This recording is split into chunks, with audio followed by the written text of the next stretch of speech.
What's going on, everybody? Hope you're all having a fantastic day today. Now, ladies and gentlemen, today we have a very interesting video regarding Arc Raiders because we're going to be talking about the expedition system and how Embark is happy with the progress players have made. I think 1 million or a little over 1 million players actually partook in the expedition system, which is absolutely insane to think of. That's really cool.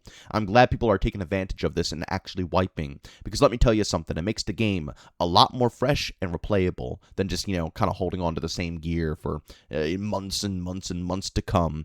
It gets kind of tedious after some time, so I really am happy to see people are partaking in this. But Embark is running it into a couple of issues here. First and foremost, they're a little bit worried about people being incentivized to reset, and they're not getting the rewards that they would necessarily want. And on top of that, they ran into a little bit of a hoarding problem where players just didn't want to bring in any of their best loot.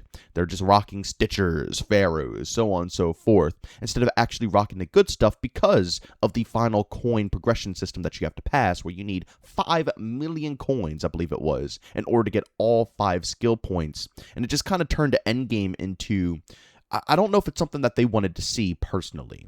But as you guys can see right here from a post by Speranza Intel, they said, Arc Raiders dev says the game's first expedition created a dark pattern as players hoarded wealth, but this system will change. I think there was a perception that players felt compelled to wipe, Watkins says. Like they needed to do it, which I think invited a lot of, oh, I'm only going to use my worst guns or free run. I think it created a bit of dark pattern for some players, feeling like they shouldn't play as intended. Now, I'm going to be real with you guys. When it comes down to this, I didn't think the currency system was that bad because anybody could progress it. If you're a PvE player, you could progress the currency system. If you're a PvP player, you could progress the currency system. Shoot, if you wanted to play stealthy, if you wanted to, it doesn't matter. If you wanted to be a rescue raider, if you wanted to be a troll, you could do anything in the game and still finish the expedition because all you needed to do was at least loot one zone or at least a player and just recycle that into currency and do that again and again and again.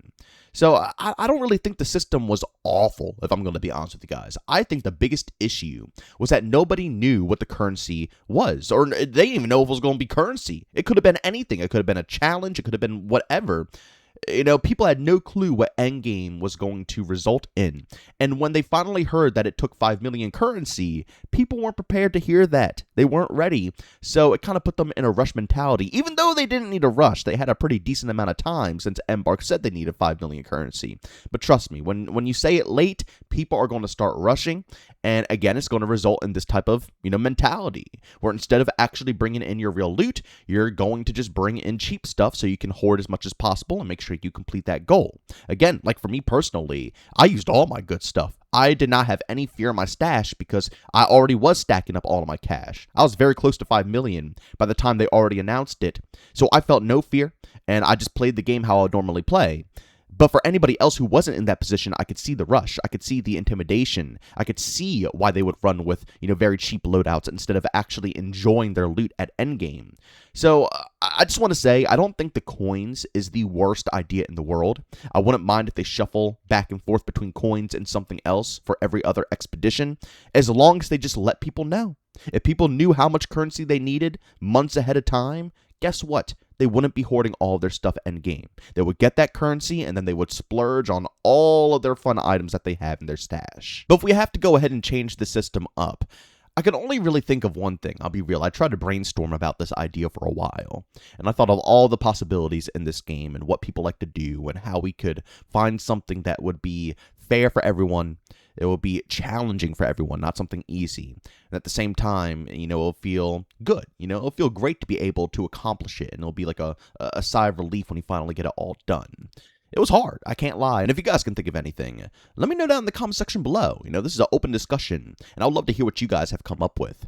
But my mentality right now when it comes down to what should be accomplished is taking down more boss style of Arc.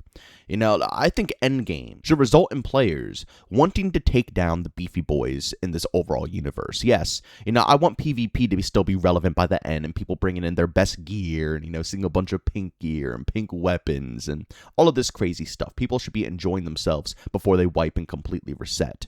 But leading up to that final window where they can wipe and get all that stuff done, I genuinely think that If it can't be cash, we should be hunting down Ark. Now, I thought of a couple of things. Either you have to collect the cells from the, Ark, like bastions, queens, matriarchs, rocketeers. I'm not talking about the small boys. Who cares about, all the little ones? I'm talking about the big boy Ark that are actually challenging. You should either have to collect the cores, or you could just simply do damage to the overall Ark. Now, of course, you guys can let me know which one you guys prefer, but I think that this would be a good challenge for the overall community, because throughout the first expedition, you don't even have to go ahead and verse the top tier of Ark. You can just simply grind the whole game and reset without versing any of them. Yeah, you're going to need it for your workbenches, but do you have to do your workbenches? No, you don't have to do your workbenches. They could be all level 1 and you could still reset if you just prioritize doing the expedition system. So there's a lot of the game that you're missing out on. And I personally believe that if the final portion of the expedition system was to do damage or collect cells from the beefy boy arcs, that would be great, because then it would, I don't want to say it would force, but it would funnel players into growing the nuts to try to beat them, because they're not that intimidating. They're fun to verse, they're fun to engage with, and when you can get a bunch of players, especially in solos, I would suggest doing it in solos, because when you're playing in squads, you're going to be finding a lot of PvP, but in solos, you can kind of make it work without having to deal with people shooting you in the back of the head all the time.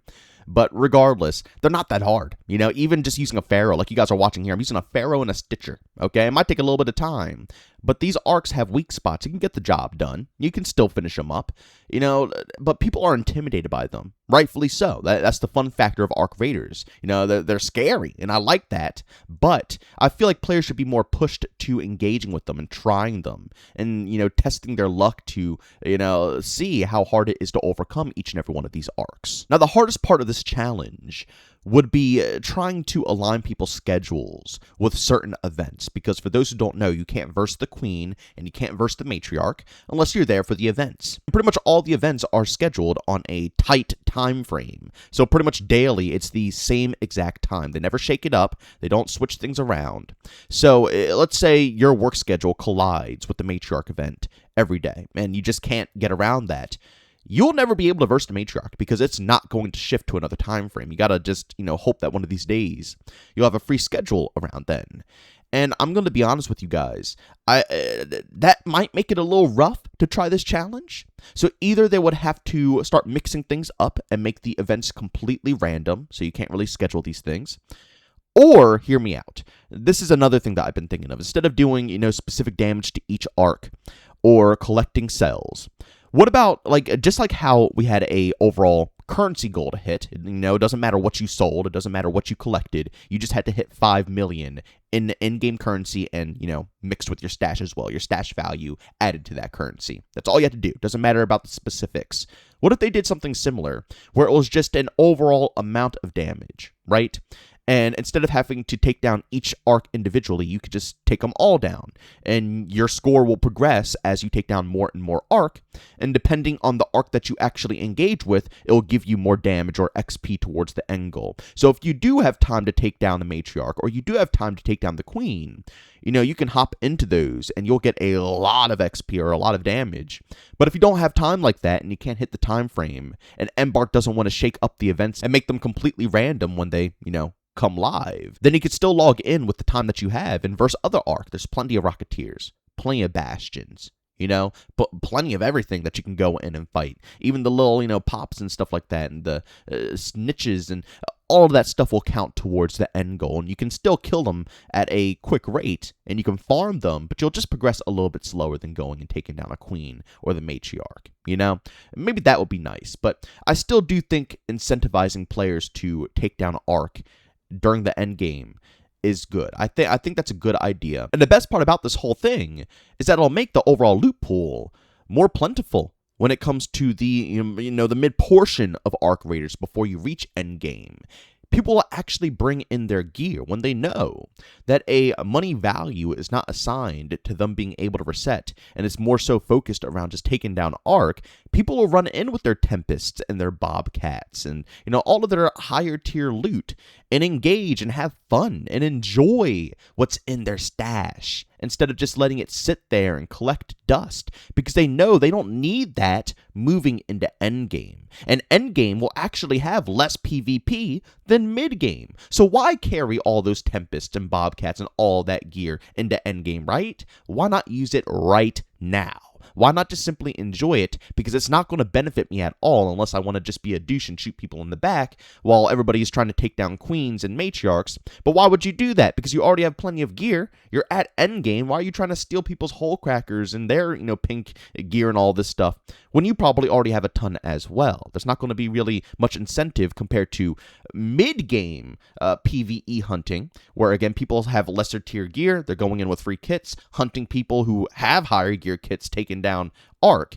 You guys see what I'm saying? I feel like that would align very nicely for this game. And it will give people kind of a schedule to work off of, if that makes any sense. It's like, okay, I'm going to start off the game, start building myself up. We just reset. I'm going to start building my workbenches. I'm going to start working on Scrappy. I'm going to start, trying to progress a little bit through the expedition, get some basic stuff out of the way, and just build my stash up, get meds, guns, ammo, armor, lethals, all of the above. Just get it stacked. Then mid-game comes. Let's use some of this loot. We don't need any money value out of it. Let's enjoy it. I built myself up. I got, max level workbenches. Everything is working smoothly. We're good to go. Let's just go in and have some fun. We can even go into trios and just, try to hunt down as many people as possible. And then we go into endgame. Are you ready to reset? Is it time to, go back to square one? Well, guess what? You got to take on some Arc now. And you got to take them on pretty heavy because you're going to need a lot of score to be able to finish up and move on to the next expedition window, which means a lot of people are going to save their heavier PvE weapons until the end.